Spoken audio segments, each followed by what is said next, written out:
"We need fresh perspectives for our next launch," she explained during my termination.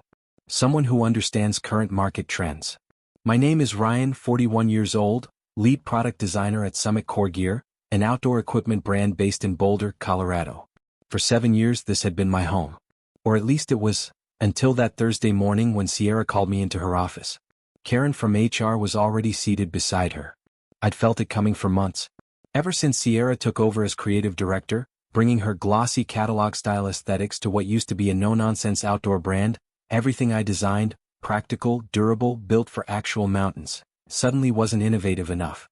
"Your work lacks the direction we need moving forward," Sierra said, sliding the termination papers toward me with her manicured nails that had clearly never touched a carabiner, let alone gripped a climbing rope. I nodded, kept my expression calm. 7 years of my designs had built this company's reputation among serious hikers and climbers. The TrailGuard series of backpacks? What? The modular shell jacket system that won 2 international design awards? Also mine. But none of that mattered now. I thanked her for the feedback, packed up my sketchbooks, unplugged my tablet and walked out. What Sierra didn't know was that I'd been quietly building a separate portfolio on my own time. Designs Summit Core had rejected, too experimental, not aligned with our image. But I still believed in them. As I drove home my phone buzzed. A message from Leo in product development. This place just made the biggest mistake of its corporate life. He might have been right. I learned design at my grandfather's bench in a garage in White Pine, a sleepy mountain town where he built custom wooden canoes. He taught me that form must follow function. No wasted space. No flair for the sake of flair. Just purpose made physical. That principle stuck with me through design school and into my career. When I joined Summit Core, the company was a mess, solid products with poor execution. I rebuilt the visual identity from the ground up. The old CEO Tom got it. Make it work first. Pretty comes second, he'd said. People in the wild will notice the difference. He was right. Within 3 years, sales doubled. Real outdoor people trusted the gear because it solved real problems. And the TrailGuard line? It was just getting started. The weight distribution on the TrailGuard pack was so precise that veteran expedition guides requested it for long-range treks. The ThermaAdapt jacket system adjusted to temperature shifts without added bulk, an award-winning innovation born from understanding real-world needs. Then Tom retired. The board brought in Vivian as the new CEO. She hired Sierra from the fashion world to elevate the brand. Suddenly, our meetings focused more on color palettes than compression ratings. Aesthetic direction mattered more than field-tested performance. My designs were no longer challenged, they were quietly sidelined. The fresh crop of designers? Mostly recent grads with digital portfolios and zero backcountry experience. They got the spotlight projects. 3 months ago, I pitched a full concept suite for next-gen weatherproof gear. Sierra labeled it uninspired. The following week, she showcased nearly identical designs to the executive team, credited to Jared, her shiny new hire from a high-end athleisure label. That night, I called Damon, an old friend who now worked at Forgeline Supply, Summit Core's biggest competitor. He was their senior materials engineer. "How's your contract these days?" he asked. "No non-compete," I replied. Tom never believed in them. Said they kill innovation. Damon paused. "Interesting. Very interesting." The severance was decent. 3 months' pay and extended benefits. A professional farewell after 7 years. I signed without a word and drove home in silence. That afternoon my apartment felt different. Smaller maybe, but more mine. I sat at my drafting table and pulled out the concept board Sierra had shot down over the last year. 12 collections. Each one tailored to a specific problem serious outdoor explorers faced. Each one built with care. Outside the rain began to fall. I realized I had been designing for a version of Summit Core that no longer existed. The one that prioritized endurance over gloss. That company was gone. At 7 p.m. my phone rang. Melissa Hargrove, creative director at Forgeline, the voice said confidently. "Damon said you might be available." She paused. "He also said you're the mind behind Summit's golden years." I stayed silent. "Got anything worth showing me?" "We're finalizing our fall line," Melissa said. "Could use a new lens." I glanced at the sketches Sierra had once laughed off. "I might have a few ideas." "Send them over tonight," she replied. "If they're solid, we talk tomorrow." After the call, I sat at my workbench for 3 hours, not changing the designs, just tightening the visuals and simplifying the notes. 6 designs, polished. I emailed them to Melissa just after midnight, each file annotated with brief notes explaining the function behind the form. Then I shut my laptop and, for the first time in months, slept straight through the night. By morning I had an email waiting. Melissa, my office. 10 a.m. Bring contract expectations. I put on my old field jacket and boots, gear that had actually seen the outdoors, and drove to Forge Line Supply across town from my apartment. Their building was modest, designed more for testing than showing off. A receptionist waved me toward the back. Melissa's office was filled with half-built gear, prototypes, textile swatches, chaotic but alive. Nothing like Sierra's showroom-style minimalism. She didn't bother with pleasantries. Instead, she pointed to a corkboard covered with printouts, my 6 designs. These solve problems we've been trying to crack for 2 seasons, she said, her eyes on the centerpiece. A modular, weather-adaptive system that stayed ultralight without compromising movement. How soon can you start? I'm ready now, I said. Good, she nodded. We move fast here. Very fast. I smiled. The first genuine one since Sierra had arrived at Summit Core. 1 week into the new job, my phone buzzed. Tyler? It's Peter, said the voice on the other end, Summit's production manager. We'd spent years wrestling with supply chains and stress tests together. This is unofficial, he said, his voice low. But it's chaos here. Jared's designs look sleek in mock-ups, but they're hell to produce. Materials don't flex the way he thinks. Prototype packs are coming in 2 pounds over spec. Not my problem anymore, I said, though part of me still cared. There's more. Sierra's telling leadership you left without proper documentation. She's implying you sabotaged the transition. I sat upright. That's a lie. I know. But Vivian's asking questions. Serious ones. My stomach tightened. This was no longer just about moving on. Elena was not just rewriting history, she was actively trying to destroy my professional reputation. Against my better judgment, I emailed Vivian, requesting a short meeting to clear the air. She agreed to coffee the next morning. The cafe was crowded, which I thought would work in my favor. Neutral ground, less room for confrontation. Vivian arrived 10 minutes late, already glancing at her watch. Before she could steer the conversation, I leaned in. I'll be direct, I said. I've heard Elena is implying I left without proper documentation. That's simply false. Everything was filed in the shared drive, and I personally walked Justin through my workflow before I left. Vivian nodded, face unreadable. She mentioned you might get defensive about this. She took a sip of coffee. Look, Tyler, the outdoor gear world is small. I'd hate for your reputation to take a hit because of this unpleasantness. A polite threat in corporate wrapping. I appreciate your concern, I said calmly. And I'd hate for Arcform to waste production time on designs that weren't built with manufacturing feasibility in mind. Her smile tightened. We'll handle our production issues internally. Thank you. I trust you'll continue to be discreet about company matters. She left without another word. My phone buzzed seconds later. Melissa, contract's ready. We're moving fast on your weatherproof line. I looked at Vivian's retreating figure. She had no idea what was coming. 3 days later, a certified letter from Arcform's legal department arrived. They were reviewing my employment history for potential confidentiality concerns. No accusations, just vague implications. I showed Melissa. She didn't flinch. Ridgeline's legal team took the letter, read it, and passed quick judgment. Standard scare tactic, their counsel said. You had no non-compete. These designs are your originals. They know it. Should I respond? I asked. No, the lawyer replied. We will. That evening, Ridgeline's legal team sent a short, devastating message. We have detailed records of Mr. Graves' rejected submissions to Arcform, complete with dates. We would be happy to compare those against your current development files. I slept well that night. A timeline in court. 2 days passed. No word from Arcform. Then Peter called. What did you do? He asked. Elena had a closed-door meeting with legal. She came out looking like she'd seen a ghost. I didn't do anything, I said. Just watch your back, he warned. She's not done. 2 days later, I met Thomas for lunch. We picked a small burger joint downtown, neutral ground, far from either office. You need to see this, he said, sliding a tablet across the table. I scanned the screen. Arcform's internal marketing brief for their fall collection. Somehow, Thomas had gotten hold of it. I flipped through the pages, then froze. There they were. My designs. The exact ones Elena had rejected 6 months earlier. now rebranded under the Elevation series. Justin's name listed as lead designer. They're planning a September launch, Thomas said quietly. Full marketing push.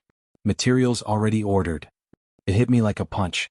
She had rejected my work, just to recycle it under someone else's name. She never intended to innovate, just to erase me. Thomas tapped the tablet again. But here's the twist. Ridgeline is fast-tracking your collection. Melissa convinced the CEO to greenlight production ahead of schedule. How fast? I asked. August, he said. 1 month before Arcform. And with your name on the product. I leaned back, heart pounding. You need to decide now, Thomas said. Once we start, there's no turning back. I did not hesitate. Let's do it. That evening, I called Melissa and agreed to Ridgeline's accelerated timeline.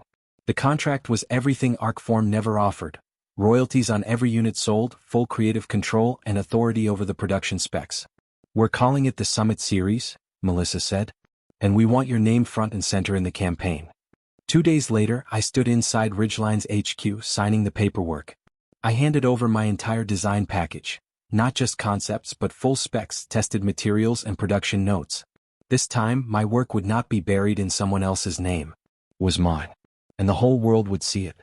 My design requirements and manufacturing specs were officially submitted. That evening I got an email from Elena. My personal inbox. Tyler, I hope this message finds you well. I was reviewing some of our upcoming designs and realized we might benefit from your expertise in a consulting capacity. Would you be open to discussing this? I deleted it. No response.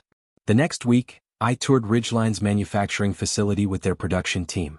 They had never worked on anything like my modular system before, gear that functioned individually but performed best when used together. After the tour, Diane, the lead engineer, pulled me aside. These are revolutionary, she said, but also complex as hell. For hitting the August deadline, I need you here. Daily. Whatever it takes, I told her. For the next month, I worked 16-hour days, sometimes sleeping on a cot in the office. We ran waterproofing trials overnight. Every detail mattered. The team began to respect me, not because of my title but because I listened. I understood the real challenges they faced. I didn't dismiss them like Elena used to. Midway through production, another email arrived. This time from Vivian. We should discuss your current activities, for your own professional future. Another veiled threat. Another attempt to intimidate me into silence. I forwarded it to Ridgeline's legal team. No comment. Just kept working. Ridgeline moved fast, shockingly fast. In 3 weeks, we had working prototypes of the entire weatherproof collection. I spent long hours in the workshop tweaking designs, testing every feature. We called it the Summit Series. 5 products, all modular. A backpack, all-weather outerwear with detachable components, adaptable footwear, ergonomic camping tools, and field-specific accessories. Each item worked alone, but together they became a complete system. The vision Arcform never saw. Melissa brought me into every marketing meeting, something Elena had never done. And she listened. These aren't just fashion pieces, I told the team. They're tools. Designed for people who rely on their gear to survive the elements. This time they understood. And more importantly, so would the world. The Summit Series was built for people who rely on their gear in extreme conditions. By late July, whispers began spreading across the industry. Retailers who'd previewed the collection were impressed. Online forums buzzed with speculation. What was Ridgeline doing, and who was behind this bold new direction? Then came a call from Peter at Arcform. Tyler, did you? He stopped himself. Never mind. I shouldn't be asking. What's going on over there? I asked, though I already knew. Vivian saw Ridgeline's preview catalog, Peter said, lowering his voice. The Summit Series is remarkable. Elena's in full panic mode. She's claiming Ridgeline stole the concepts. I said nothing. The thing is, he continued, we both know these weren't stolen from anything Arcform is launching. These are your designs, aren't they?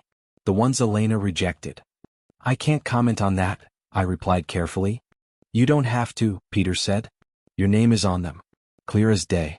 Designed by Tyler Graves, former lead designer at Arcform. It's brilliant. The next day Vivian herself called. I let it go to voicemail. Tyler, this is unprofessional. We need to discuss this situation immediately. I didn't call back. Instead, I drove to Ridgeline's headquarters for the final product launch meeting. The campaign was ready. Manufacturing was set. In 2 weeks, the Summit series would hit specialty retailers across the country, a full month ahead of Arcform's suspiciously similar Elevation series. The night before launch, I couldn't sleep. I kept thinking about the last 7 years, countless prototypes, late nights, hundreds of sketches. All of it had led here. Not how I imagined, but maybe how it needed to happen. At 5 a.m., I gave up on sleep and drove to a trail just outside the city. The same place I'd tested my early Arcform prototypes. Dawn was breaking as I hiked to the ridge. The air was cold and damp, exactly the environment I'd designed for. My phone buzzed. A text from Melissa. "It's live. Website just launched. First orders already coming in." I stood on that ridge watching the sunrise, feeling a mix of triumph and sadness. I had given Arcform everything. But in the end, they chose Elena's vision over mine, style over substance. Now the market would decide which approach was right. By the time I hiked back to my car, I had 17 missed calls, unknown numbers, outdoor journalists, industry bloggers, and gear reviewers all trying to uncover the story behind Ridgeline's unexpected new collection. And one message from Elena. "You've made a serious mistake." I finally called her back. When she answered, I said only one thing. "No, you did." The Summit series launched on August 12th. By noon, Ridgeline's website had already crashed twice from the overwhelming traffic.